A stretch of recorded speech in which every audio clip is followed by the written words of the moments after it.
all for coming this evening. My name is Shanna Hutton. I am creative chef for Positive Community Kitchen. Welcome to this month's installment of our Nourish class. This class is a collaboration between Positive Community Kitchen and Oregon Cancer Foundation, and it is our way to provide education to our community in healthy foods and healthy cooking, and hopefully inspire you to incorporate some of these recipes and ingredients in your own kitchen. So I'm really excited about tonight's class.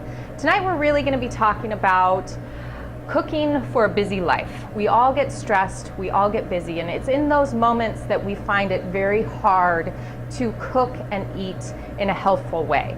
And so tonight's recipes are ones that are quick to put together in your own kitchen, but also last a long time so that you can utilize the leftovers, perhaps for breakfast the next day, or within our granola recipe, for instance, take it with you for a quick healthy snack on the go. And our first recipe over here, we're going to be doing a spring vegetable quiche that incorporates a goat cheese layer with some beautiful spring vegetables, and then all on top of a healthy, nutritious, crispy potato crust. And I use quiche, I make quiches, and I make frittatas a lot in my home because it's a great way to utilize leftover vegetables in your fridge.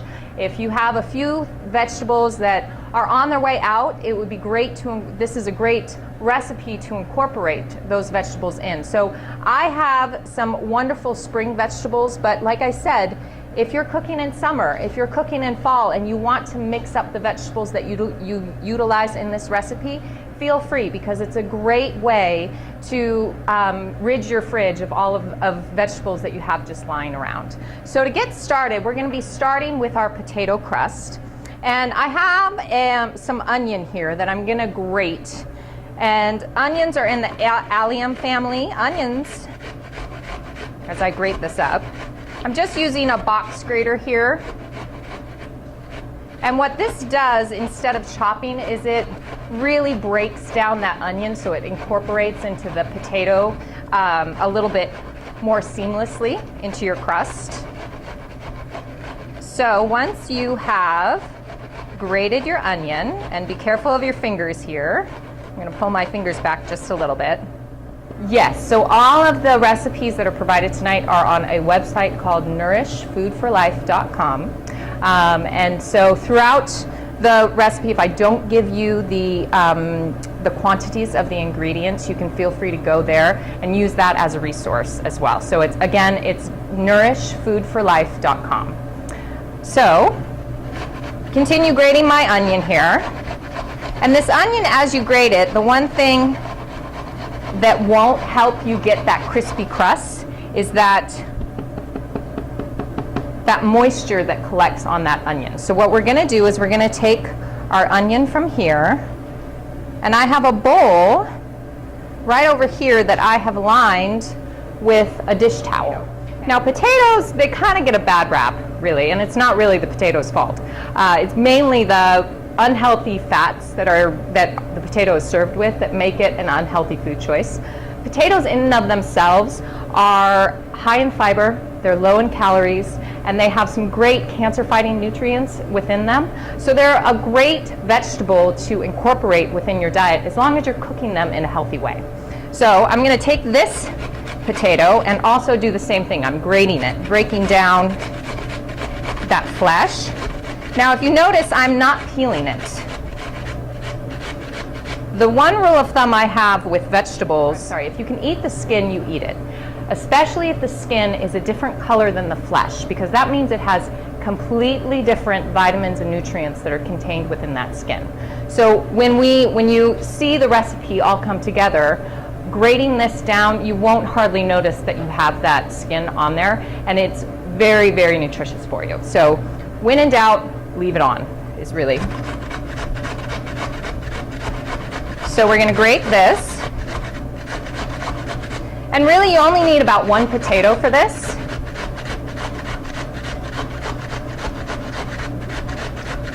Okay. So once you've grated your potato, over there, I'm going to put this in with my onion. here. Now again, that potato is going to release some of that moisture inside, and that's not what you want for your crust. It's not going to help the crispness. So what you're going to do is you're going to gather up the ends of this towel and just twist the top of the towel. And what that is going to do is it's going to tighten up the towel underneath, and you're going to start to see that you have a lot of water and moisture coming out of these vegetables. Okay, perfect. So then you release your towel, and you have your drier vegetables that are contained inside. I'm going to put this over here. And now, let's see here. I have my bowl that I'm going to put my vegetables in here. And now I'm going to put my add-ins. So I'm going to add some flavoring to this. I'm going to add some thyme, which is really going to help heighten that flavor with the potatoes.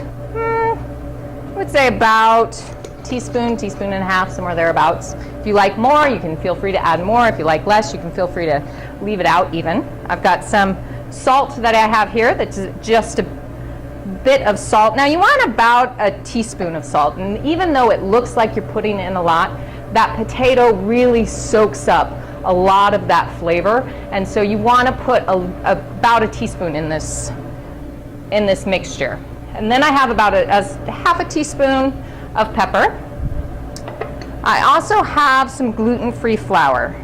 Now if you just have flour on hand and you don't have any issues with gluten, you can feel free to use regular all-purpose flour, unbleached purpose flour, whatever you have on hand. But for tonight, I'm going to use this gluten-free flour mixture. And that's about 1/4 cup. And then I have half an egg that I'm going to put in here.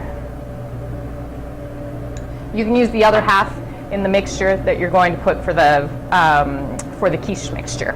So, and then I'm going to just, with the best tools that have been provided for me, use my fingers to kind of mash this together.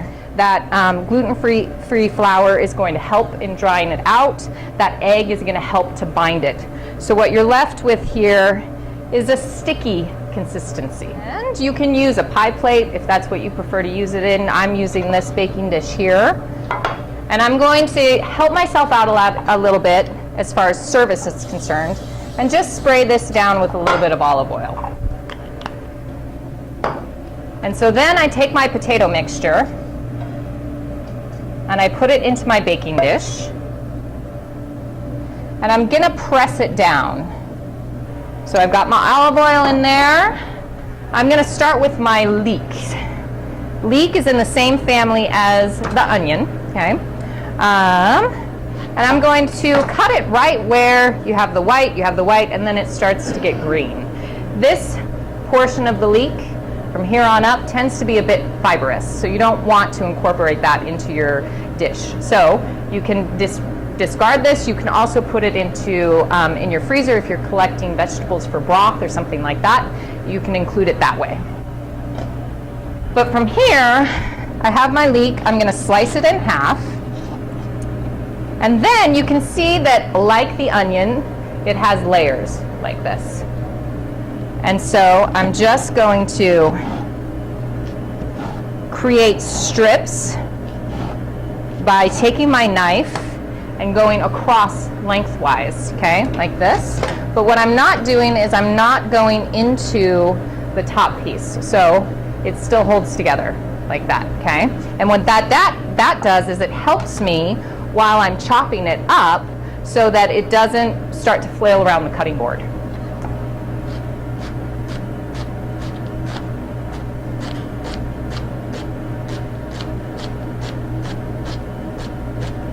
And then I have beautiful pieces of leeks like that. Perfect. Okay. So then to the leek, I'm going to add my leek into my pan. And then I'm going to add my garlic. Now garlic is a very powerful vegetable, root vegetable. It has antiviral antibacterial, anti-cancer benefits. It is proven that eating a high amount of garlic in your diet helps prevent cancer from even forming. And so it's incredibly powerful. And it helps prevent from any infection or disease or illness. So it's a great vegetable to include. We're going to saute this garlic in with our leeks. Once the leeks start to become fragrant, you smell them a little bit more, they start to become a little translucent, you can add in about 2 garlic cloves. And if you don't prefer the taste of garlic, you can omit. If you like a lot of garlic, you can add more. That's the great thing about this recipe, is it's very, very flexible. All right, so we have our leeks and our garlic. And then, let's see, next I'm going to add, I'm going to turn this down a bit so we don't caramelize those vegetables too much. And then I'm going to add my lovely asparagus. And I'm just going to chop it into bite-sized pieces. Now what that means to me is a piece about this big. But if you like bigger chunks, you can. For service purposes, I would recommend going a bit smaller with these bite-sized pieces. Just when you cut into it, you want to make sure that you don't have a huge string of asparagus coming out of your quiche. So this was about half a bunch of asparagus. So we're going to throw that into our pan and stir that around. Asparagus is really great for your digestive system. It has nutrients that keep your digestive system, specifically your colon and your urinary tract, very healthy. Next, we're going to add in some red bell pepper. Bell peppers, specifically red bell peppers, are high in a nutrient called beta-carotene. That carotenoid is a helper in your cells in regards to getting rid of free radicals.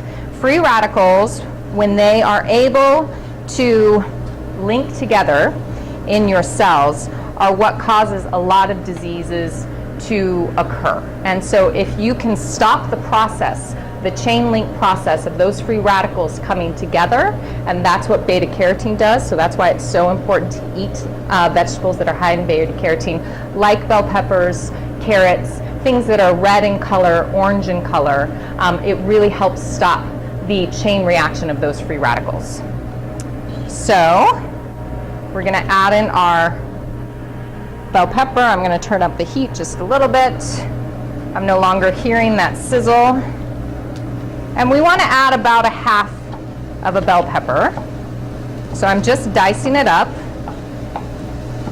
The bell pepper is going to add some flavor along with nutrients. And I like the color pop. With all of the green vegetables that we have going on, you really get that pop of red. It looks beautiful. So we're going to continue to stir while those vegetables are warming through. And now we're going to add some peas. Peas are high in cancer-fighting nutrients. They're also have that beautiful green color, which is so important. It's that chlorophyll that really helps to cleanse your body. And then to this, because if you've been to one of my classes before, you know that I always sneak in green leafy vegetables anywhere I can. We're going to add some spinach. Now, green leafy vegetables like spinach are the vegetable that contain the highest amount of nutrients possible. So it's really, really beneficial to eat those dark green leafy vegetables. Okay, so our vegetables are complete. And so now we're going to take our crust that we just popped out of our oven, and we're going to sprinkle on some goat cheese.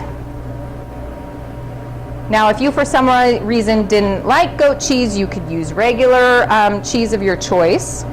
Goat cheese is easier to digest than regular cow's milk cheese. It has a lower lactose content, as well as the protein structure within the cheese helps your body digest it a little bit easier. So it's good for people that are lactose intolerant, can usually handle goat cheese because of that low lactose content.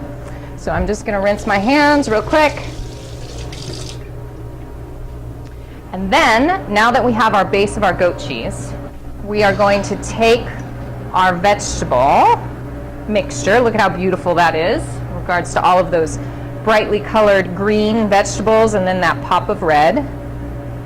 And the wonderful aromas coming from that leek and that garlic. Gorgeous. And then, so we'll just spread that around on top of that base of the goat cheese. Depending on your size of your egg and the vessel in which you're creating this quiche, I usually go with about 5 to 6 eggs for this recipe. These are jumbo eggs, so I would lean on the side of 5 instead of 6. If I were working with just large eggs, then I would probably do 6. Eggs are really high in protein. The yolks of the eggs are high in omega-3s, so they're great for heart health, as well as brain function. Now, I'm using, to keep this dairy-free, I'm going to use some pea milk today. You can use any milk alternative that you wanted. If you didn't have a lactose issue, you could definitely just add regular milk here. But I'm keeping it a little bit lower fat. So traditional quiches would probably be made with heavy cream. And so we're going to replace that with something that's a little bit healthier and go with a lower fat milk. So here I've got pea milk. You could use almond milk. You could use cashew milk. You could use regular milk, whatever you have on hand. About a half a cup goes into that. And then also I want some salt and pepper. So I've got some salt and some pepper, and then we're just going to whisk this around.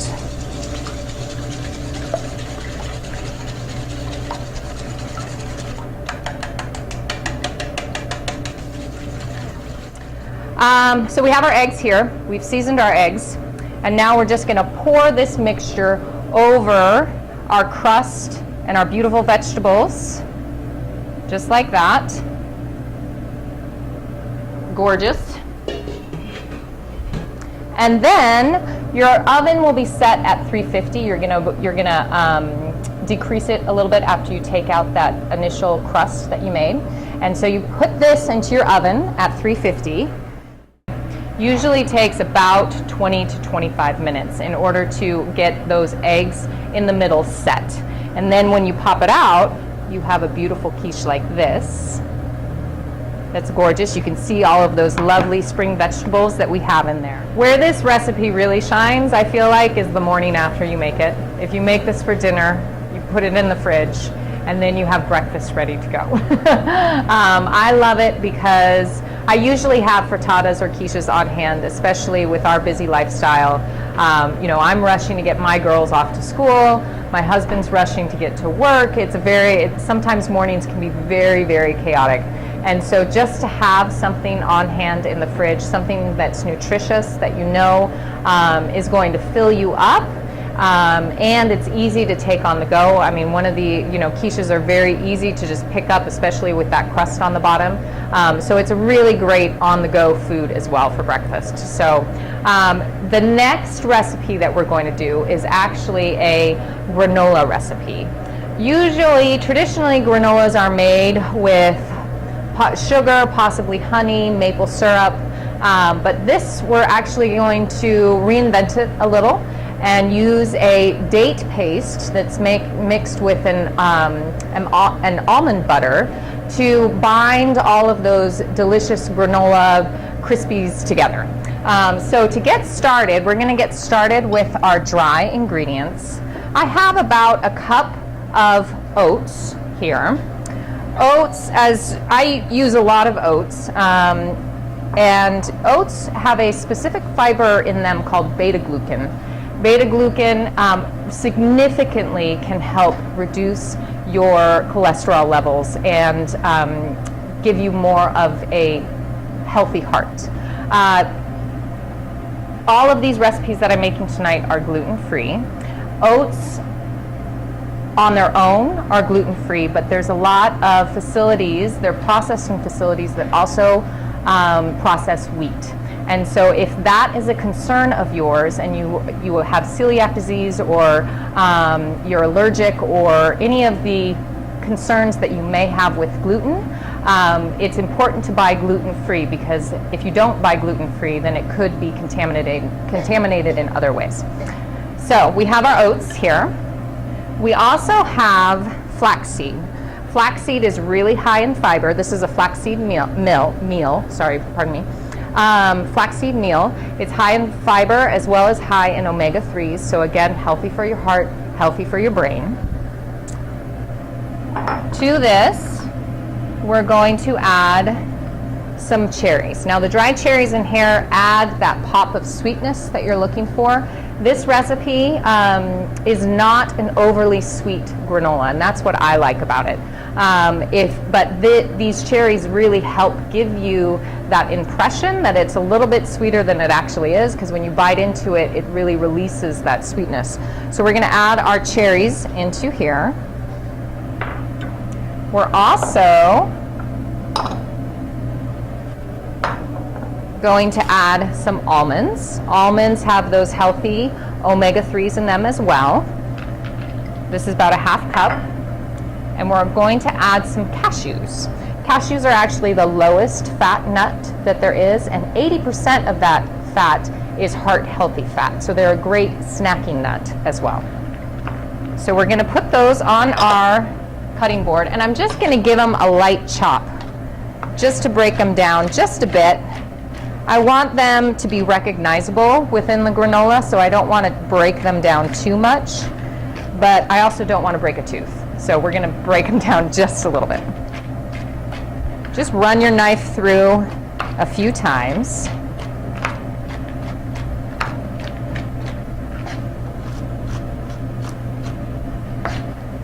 Okay, so we're almost there. All right, I see some larger pieces here and there, so I'm just gonna go after those a little bit. So once you've broken it down, you can add it to your other dry ingredients.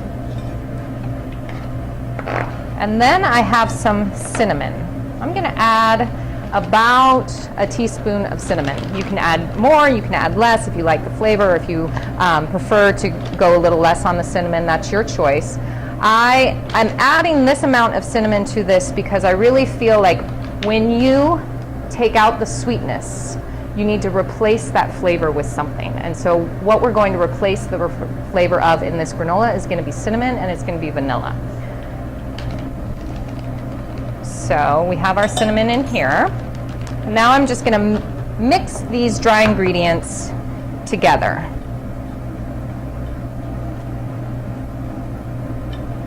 Okay, now we have our dry ingredients here all mixed together. Now I'm going to make my binder, and so we're using natural sugars in this granola. So the binder in here is actually going to be dates, and what I've done is I've taken dates, these lovely fruits right here, low on the glycemic index in regards to their sugar. They're a great natural sweetener. Your body processes natural sweeteners differently than it processes refined sweeteners. It's easier to digest. Dates are also high in fiber. So usually I try and use natural sweeteners over refined sugars just because they have a higher nutritional component and they're better for you. So what I've done here is I've taken out the seed. There's a seed that is usually right in the middle. You can slice it open, take it out, and then I've let them soak in some hot water for about a half an hour. And what I'm looking for is I'm trying to reconstitute some of those dates. And so once it's been about a half an hour, you can put your dates. I have about a cup of dates here, which works out, depending on the size of the date, which works out to be about 10 dates. So I'm going to put my dates in here. I'm not throwing away this water because I'm going to use it later. So we're going to reserve this date water that I have there. To this, I'm going to add some almond butter. So again, high in protein, high in omega-3s. A great, since we can snack on this, it will really help fill you up and give you that extra energy that you need to get through either mid-morning or mid-afternoon. We're going to add another of our flavoring components here, which is vanilla. And I'm adding about a teaspoon and a half.